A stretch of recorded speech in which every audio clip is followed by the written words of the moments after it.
The old religions, the new Scientism, and the awakening of the Psyche. From the Laughing Man magazine, Volume 5, Number 4, 1985. Also from Towards a Radical Reformation of Christianity. The most ancient consciousness of human beings is the etheric consciousness. Thus, the ancient religions are all forms of connection to the etheric dimension of existence, which is emotional in nature. You are already connected to it via your emotional sexual functions, through which you experience the functional energy of the etheric dimension. Furthermore, the elemental body is connected to an etheric energy body that is its life.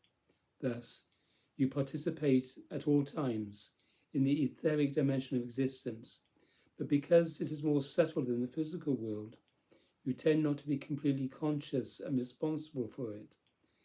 In the most ancient times, however, and in the earliest stratum of our consciousness, the earliest stratum of human culture, there existed a great culture of the etheric being. The religion of the etheric being still survives in many parts of the world, even in a certain primitive level of every individual's consciousness. It is the tribal religion. Wherever remote tribes of people are discovered who are isolated from conventional civilization, we find them involved in the religion of right relationship to the etheric dimension of existence. That same primitive consciousness makes us aware in ourselves that the gross physical body thrives upon, depends upon, and is lived by an energy body and the etheric dimension of existence, and that the material or gross elemental realm in which we live is pervaded by this energy. When people begin to become a little psychic, they begin to experience intuitions and even perceptions of the realm of energy in which this elemental realm is floating. Thus, for example, psychics are able to see the dead and fairies and other etheric spirits associated with the elemental realm. These beings do not appear in elemental form, and they exist on the other side of the elemental realm and monitor the play of the elements. In fact, they are the lowest powers of nature, the powers behind the elemental form. These energies are not visible in themselves, but they pervade and control the elemental world. Thus, the lowest stratum of our consciousness, the earliest level of human culture and awakening, is the awakening to the etheric dimension, which is the next most subtle or next highest level of existence from this gross elemental world in which we are bodily present. The principle of etheric religion, then, is the connection with the etheric world. By the practice of etheric religion, people sought to loosen their consciousness temporarily from the rigidity of the fleshy life through magical exercises, rituals, and tribal activities of all kinds. We do not have to go to the Amazon or deep into the heart of Africa to find people involved in the old etheric religion. Everybody is involved in it to one or another degree. The lowest level of our own consciousness operates in the etheric way. Everybody has his little superstitions, his little ritual activities. You may say, oh, there are no such things as ghosts, but there is still a primitive etheric level of your own consciousness, and you always communicate it in one way or another. Until the circumstances of danger, stress, and other kinds of intense emotional experience, you tend to lapse into etheric religion and rituals of subconscious activity. Your dreams are part of that religion, and your primitive emotional awareness, your life of fear and sorrow and anger, is essentially a life associated with etheric or emotional energy. In the ancient etheric religions, however, one of the primary means of connecting with the etheric realm is to commune with the personalities of the dead. The members of etheric cultures were always very careful to maintain good relations with the dead, each honouring his immediate ancestors, the dead personalities of his own bloodline. The tribal dead, the significant chiefs and witch doctors, likewise were placated in order that the tribe survive and prosper. Just as the ancestors would be remembered quite frequently in ritual ways, etheric powers and personalities apart from the dead were also remembered etheric personalities who never have been born but who exist only in etheric form. Each etheric religion, then, was a complex religion of deities, of dead personalities, of nature spirits and influential powers of all kinds. Each of these influences possessed a persona, a unique quality, an individuality, and each was identified with the symbols of its personality figurines, totems, amulets, talismans, and fetishes. Putting attention on these objects in the appropriate manner enabled the practitioner to commune with the etheric powers. Such fetishistic means of establishing a right relationship to the etheric powers through ritual activity is the basis of etheric religion. And there were always some individuals, the shamans or witch doctors or seers of the tribe, who had a gift for entering into communion with the etheric world. Members of the tribe approached these people, always respectfully, to ask for special help. Thus, we see the origin of the holy man, and even of the spiritual master, as a cultural archetype. The etheric realm is senior to the elemental, just as our own emotional or energy body is senior to the fleshy body. The breath and its energy control the physical, pervade it and give it life. But the etheric realm is itself pervaded and transcended by higher dimensions of existence. The dimension of etheric energy is a fairly low level of manifestation. It is transcended by the astral dimensions of mind and the subtler causal or seed dimensions of consciousness. The etheric dimensions is simply the instrument of managing the elemental dimension, but it is itself controlled, created by, and dependent upon the astral. Thus, at a certain point in what are called ancient times, though it is a relatively recent moment in terms of the great span of human time, another culture began to appear in the human world. The culture, or the several cultures of the astral reality, the reality of the higher mind, which pervades, monitors, and controls the etheric as well as the elemental. In India, for example, the Aryan culture appeared and began to replace the older, primitive, etheric levels of culture. At the same time, great religions appeared all over the East and the Middle East. The religions that are dominant in the world today are remnant of these great astral religions: Christianity, Judaism, Islam, and Buddhism, and many of the higher forms of Hinduism.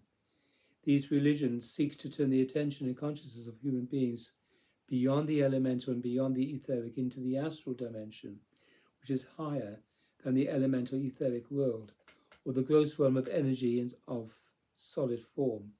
Thus, some 2,500 to 3,000 years ago, there was a movement toward an astral religion and the development of a form of culture based on the intuition of this dimension that transcends, pervades, and controls the etheric and elemental realms of experience. We can see the meeting of the etheric culture and the astral culture in the Old Testament, in the struggle out of which appeared the religion of Yahu. Moses and the prophets constantly struggled with the people of Israel, who represented the ancient tribal culture, a people more or less associated with the magic of etheric religions. The Old Testament seems to teach that one should not worship idols, objects made of gold, and holy images and the like. The worship of idols, however, was not the objection of the Hebrew prophets. They objected rather to dependence on etheric powers. The tribes of Israel did not worship the golden idols themselves. They used these images to connect with the powers of nature, the chthonic deities, the ancestors and the spirits. They were using these objects as fetishes, as instruments of connection. Thus, the prophets of Israel argued against the religion of the etheric world, the religion of appeal to or dependence upon the etheric world. Nevertheless, they did not deny the existence of the etheric world. They asserted that that world is simply an instrument of a higher power. They argued that Yahu, or the astral deity, the deity of light above the gross world, has power over all of earth, power over the etheric realm, power over the spirits, power over the dead. Yahu gives life to everyone and everything. Therefore, they claimed you should appeal to this deity, and if you do, then you will obtain the blessings of this life. The etheric realm suddenly comes to your aid then, because the etheric realm bows to the astral deity. In the Old Testament, Moses tussles with magicians, individuals who were part of the etheric culture and who had magical control over the powers of the ancestors and the nature spirits.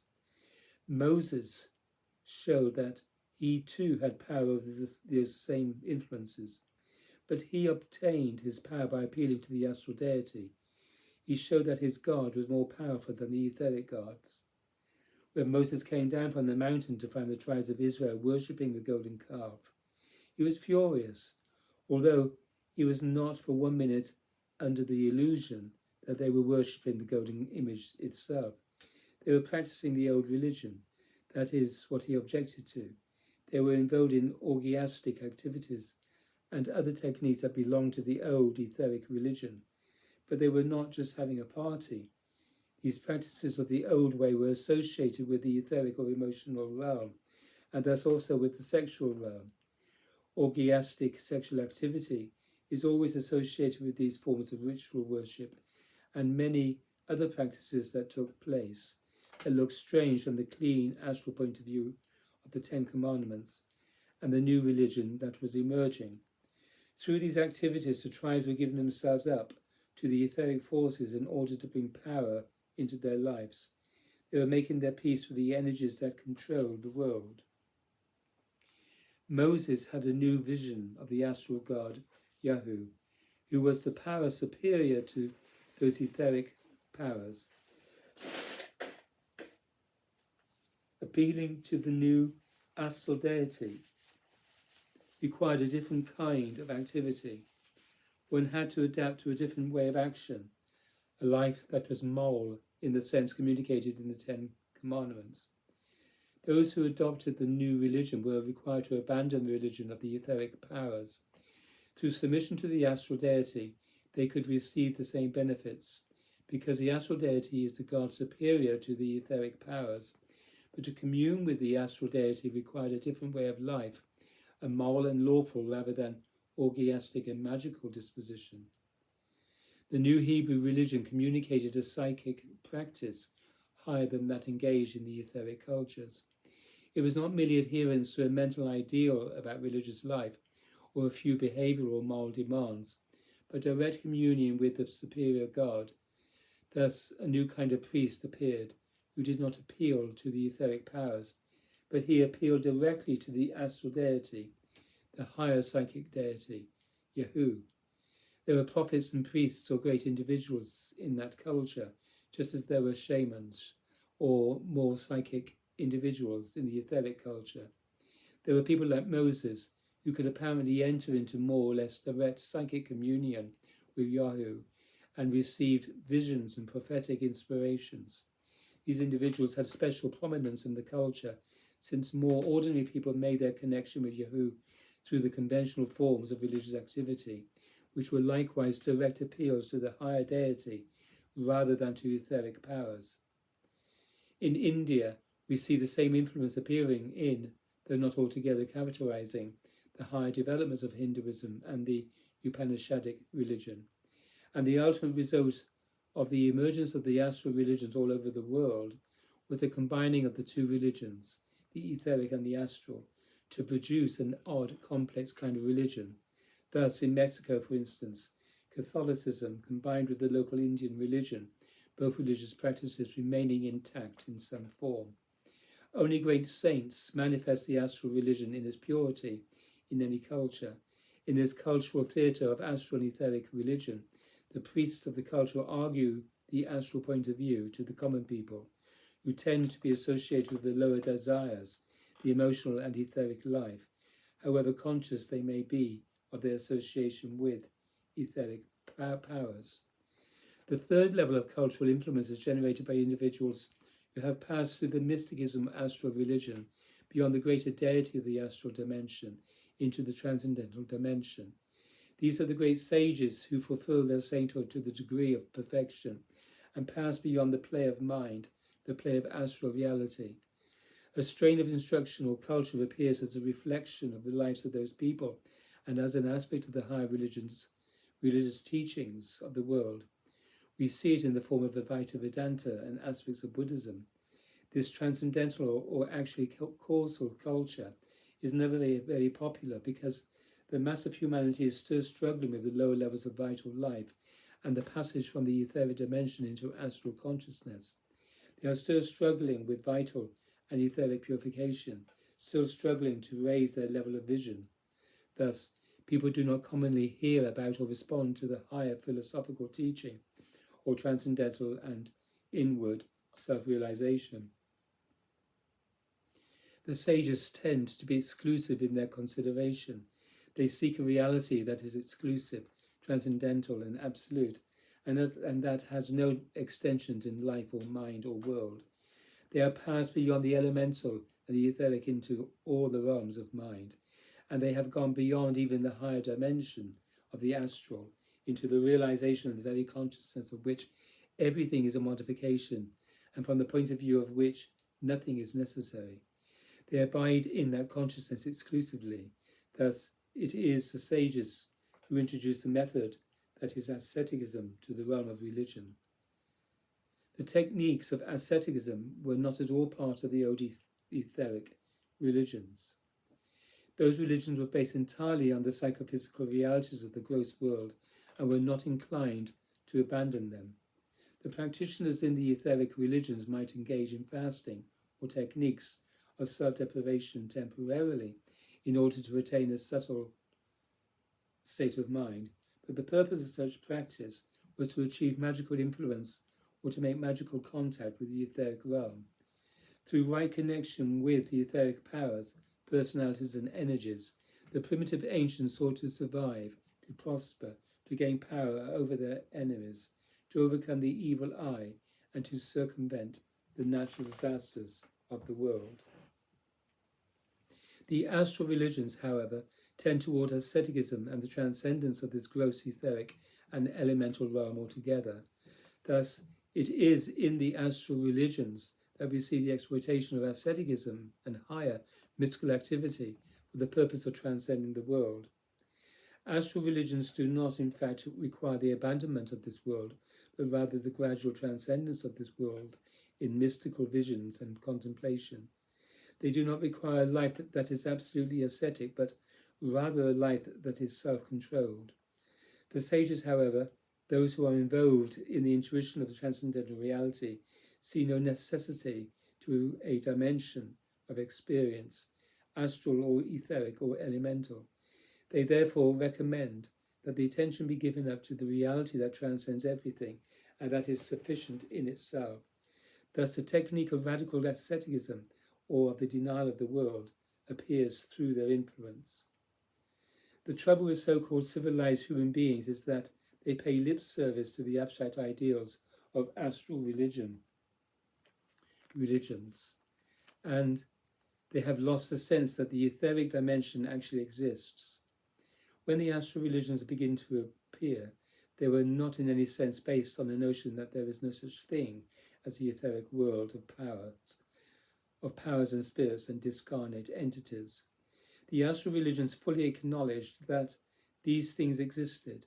They simply communicated that there was a higher power, a higher dimension of experience, a higher dimension of consciousness, and that one's highest benefit is in association with this higher realm of existence rather than in dependence on the ritualisms of the worship of etheric energies and powers, ancestors, chthonic deities, deities of nature and spirits. Contemporary society, however, is based upon a very mechanical orientation toward the elemental life through a closed verbal mind that is essentially bereft of intuitive or psychic capacity. This society in general considers that there is no such thing as the etheric realm or the astral realm or anything whatsoever beyond the realm of elemental visibility.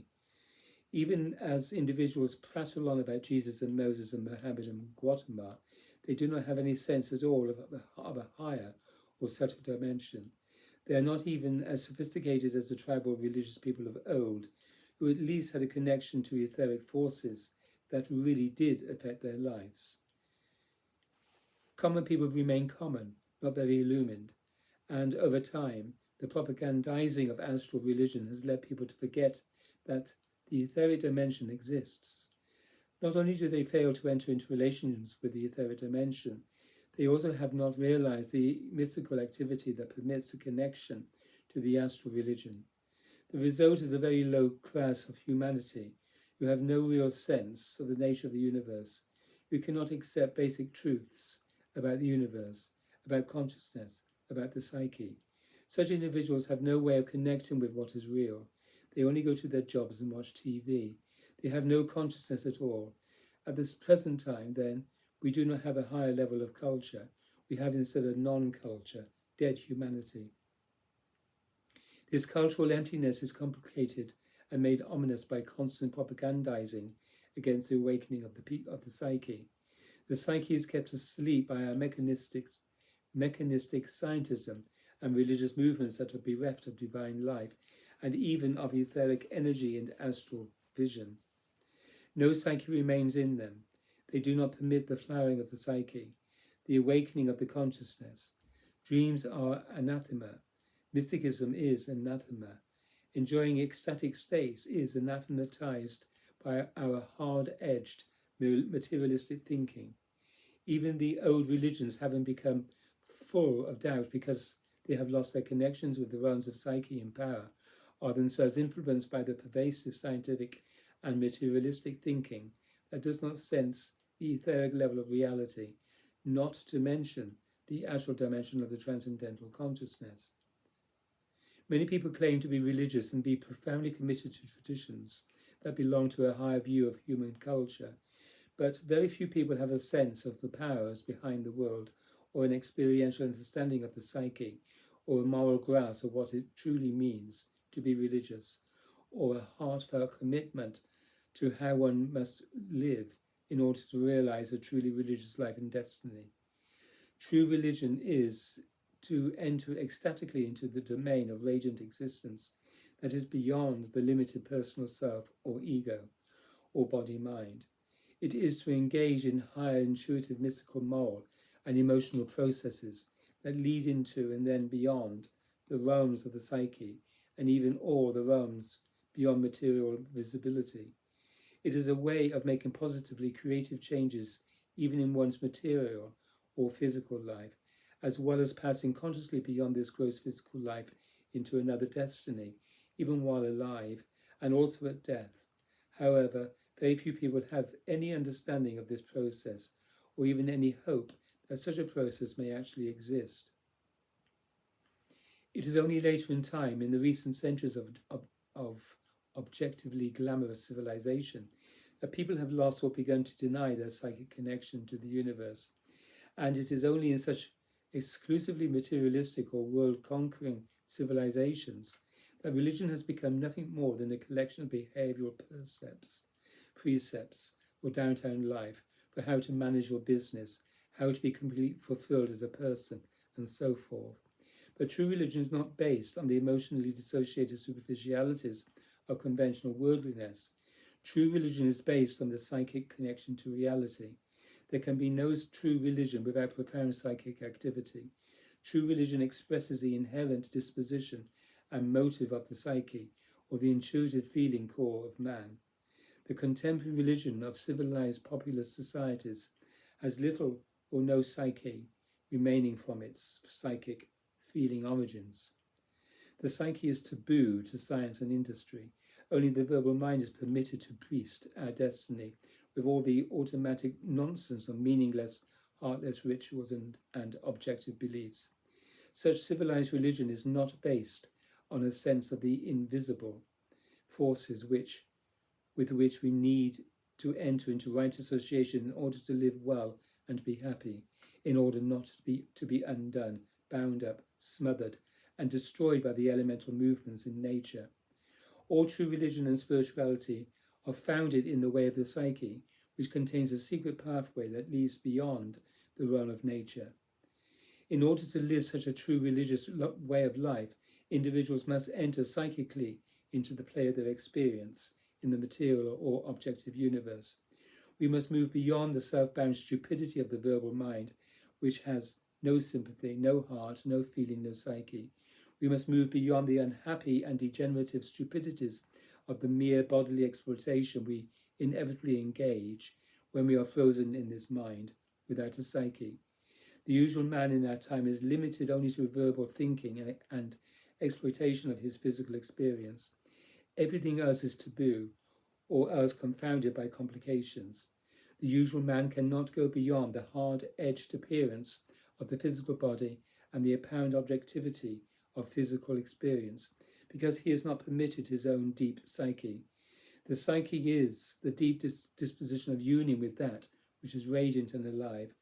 Only the unitary and self-transcending disposition of the psyche, rather than the separative and self-defining disposition of the conventional mind, can provide the foundation for true religion and true humanity.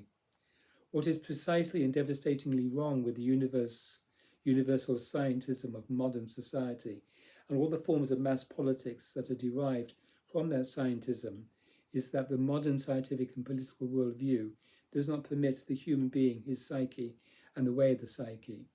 Scientism, or the disposition of scientific materialism, constantly obliges the individual to stand face to face with mere elemental experience and to deny all reality and hierarchical supremacy to higher and subtler dimensions, which in ancient times were commonly recognized to be the fundamental resource of human individuals and societies. Scientism denies our true connection to the energies and creative sources of the world. We are denied true religion by the mind of scientism and all of the social and political agencies of popular scientific or material culture. Scientism is simply an analytical activity of the verbal mind. It is oriented toward the investigation of elemental phenomena without the limiting interference of psychic participation. Even when scientists consider phenomena that are not merely elemental, but that belong to the ambiguous realm of energies and the human psyche, they do not study these things through the psyche. They study them objectively, as if these invisibles were butterflies under a pin. But in order to investigate the higher phenomena of light energy or the hierarchy of processes in which matter is arising, one must ultimately enter into consideration of them through the medium of the psyche itself, through feeling, through intuition, through surrender to energy, through all the aspects of the mind and heart, and precede and transcend the verbal consciousness. The currently popular presumptions about the world do not permit us to recognize and acknowledge the invisible and psychically perceptible dimensions of existence. We are encouraged to watch TV and go to work and wait for science to save everyone. But science can never save anyone. Science is not a method of salvation. Salvation depends upon the awakening of the psyche of the human individual. There is no salvation, no fulfillment of man, apart from psychic awakening. Science, however, is not a psychic activity or adventure. Therefore, it does not serve or awaken the psyche or the psychic path of the individual. Science is nothing more than a useful method for the investigation and mechanical exploitation of aspects of the externalized or apparently objective and material universe. Such an enterprise can, if rightly used, produce useful technologies and benign changes in the environment, but it cannot improve our lot in any fundamental sense, because human beings are fulfilled and liberated only through psychic awakening and psychic participation in the pattern and ultimate condition of the universe. We must be awakened psychically, personally, emotionally, and deeply in order to be truly happy and free. That the materialistic point of view of civilized scientism dominates human beings is a profoundly negative state of affairs, because such an application of science strictly anathematizes the awakening and the activation of the psyche of human beings. The propaganda of popular science is most profoundly about the anathematization of material limitation of the psyche. Whatever benign changes it may bring technologically, scientific materialism represents a trend in philosophy that is opposed to the psychic awakening of human beings. That is what is wrong with it, and as soon as anybody shows an inclination toward psychic life, toward the things of the psychic view of the world, toward mysticism, or toward religion in the psychic sense, rather than just the downtown illusions of morality and self-fulfillment, he is considered crazy, bizarre, eccentric, and anachronism. And the popular cult of scientists is regularly represented in the press, animating benighted claims that the movement towards psychic experience is nonsense, falsehood, superstition, a sign of reaction to urban pressures, a passing phase in our material leap toward utopia and final collective knowledge. The historical origin of modern scientism was in the rebellion of the verbal mind against the popular institutions that tyrannized it. Modern science was founded on a philosophical reaction to archaic exoteric religious institutions and other movements in human cultures that prevented the free and independent exercise of mental activity in the investigation of nature. Scientism appeared as a righteous and, at the time, entirely appropriate reaction to cultural oppression. Science arose as a revolutionary movement which sought to permit the free exercise of the verbal mind. That revolutionary cultural reaction was fundamentally right and positive, and a major aspect of science and scientific influence is certainly positive. However, because of the philosophical exclusiveness of that original reaction of science, the popular culture of scientific and political materialism now supports a cultural psychology or psychosis that wants to exclude the psychic awakening and the psychic path of our destiny in and beyond the realm of nature.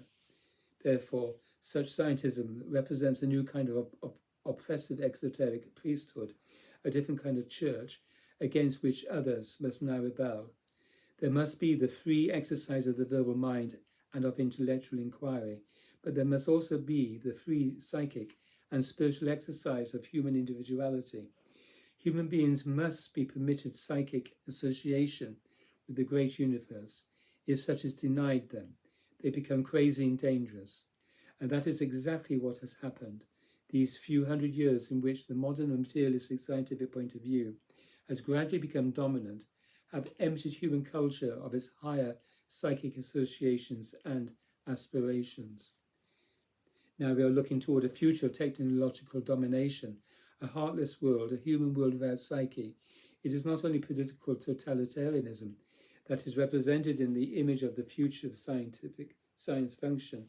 It is a human world without human psyche or transcendental destiny. It is a universe without a psychic dimension, a merely physical universe rather than a psychophysical universe. The current state of our so-called culture reflects the same lack. True culture depends on the awakened and heartfelt disposition of the human psyche. The scientific community must understand and acknowledge that its positive aspect is its orientation toward free intellectual inquiry. The old exoteric religious institutions perpetuating an understanding of the physical universe that was characterized by uninterpretable poetic mythologies and all kinds of absolutist cultic nonsense. Fresh and direct inquiry into phenomena needed to be permitted. That aspect of the emergence of scientism was completely positive. The esoteric religious institutions that existed when scientism began to appear were not founded in universal truth or broadly communicated esoteric understanding of the material universe and the way of man. They were and remain downtown exoteric institutions, traditional cultic institutions, without great adepts and without universal wisdom. In throwing away this half-baked religion, however, we have also thrown away all psychic inquiry into the universe and its ultimate condition or destiny. Intellectual inquiry into objective phenomena of experience certainly has its value, but psychic inquiry into the experiential universe is not only equally essential, it is primary, and it is more fundamental to the individual. Indeed, such psychic inquiry is absolutely essential for human happiness. The attention of the psyche can move in any number of directions. There are great teachings and lesser teachings and false teachings. The dull conventions of downtown religion and the aggressive passion that one acquires in the streets and in the school of the common world are no great teaching at all. All of that is the lowest form of human communication because it denies that the deep psyche is the fundamental nature of man and that the individual must live by his psyche, not by the things of the world, not by the optics of experience, not by the elemental, fleshy life, and not by thinking alone. To sin is to miss the mark, to be without a psyche, or to fail to accept the way of the psyche, which is to be surrendered into the eternally all-pervading life principle, and to be identified with the radiant transcendental being, wherein all experience and the total realm of nature are rising. To sin is to fail to accept the law of sacrifice, or self-transcending love.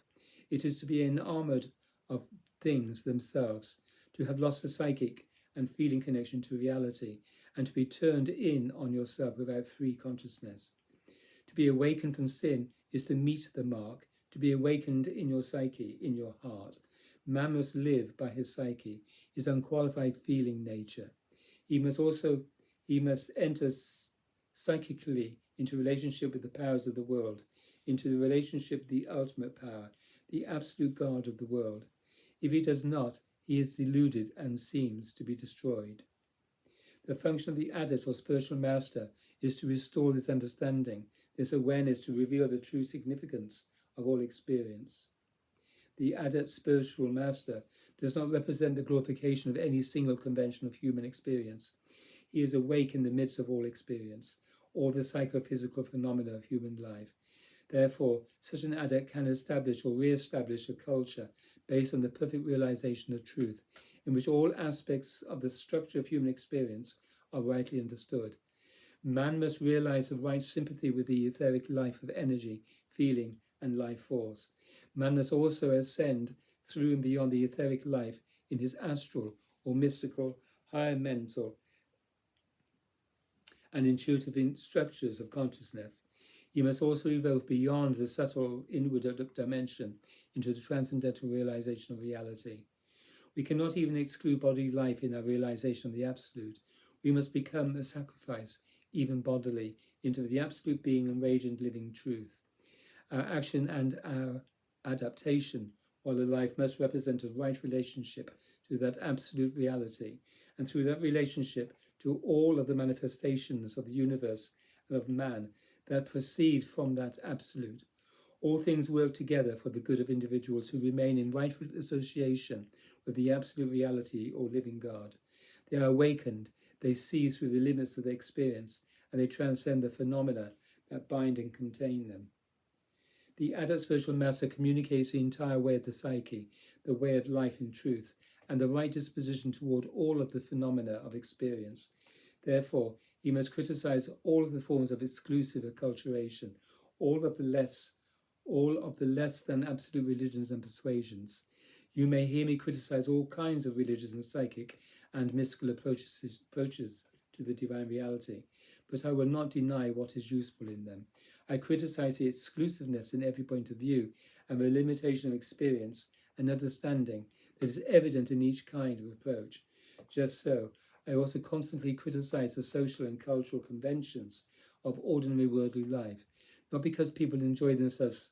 True enjoyment is necessary and positive, but because there is no psyche in the dull and repetitive enjoyments of the usual man. There is no heart, no truth, no life in the popular design of our subhumanity. The whole world is obsessed with the anathematization of the psyche, and to the degree that people become involved in the deep psychic life at all, they are involved in some little compartment of it, some creepy, petty, fascinated aspect of it that is not God-realizing. I communicate the disposition of the heart in absolute terms, the way of life that involves a psychic or heartfelt relationship to everything. I communicate the way of sacrifice via the heart or the psyche to the radiant absolute living reality. In the process of this way, through your awakening to the psyche, you will likely become fully aware of uncommon phenomena that are not discussed on television or admitted by the intellectual elite who presume to determine what we may know and not know. You are inherently and perfectly free to experience everything from ghosts and spirit forces to the most sublime visions and absorptions in the great light that shines above nature and the body-mind. And you are also inherently obliged to transcend all experience through heartfelt understanding and the feeling sacrifice of the whole body-mind into the all-pervading and radiant transcendental consciousness that is the seat of the world. Just as scientific inquiry must be free, so also must psychic or religious inquiry be free of all kinds of nonsense and suppression. As it exists in the common world today, religion is largely comprised of accretions of nonsense, the archaic ideas and presumptions of very ordinary people. True religion can only be founded on the direct communication of realized individuals or adepts, whose voices must be heard and honored in the world. People must begin to engage in truly religious forms of activity, a truly religious way of life. Likewise, science or free intellectual inquiry must also be permitted its freedom, its special function in the world. Nevertheless, the motive of science and its social influence in general must be purified of anti-psychic dogmatism. If the voice of science is not thus purified, it will more and more represent an evil influence in the world, an influence that seeks to dominate, suppress, and destroy the psychic potential and the psychic need of man. Da.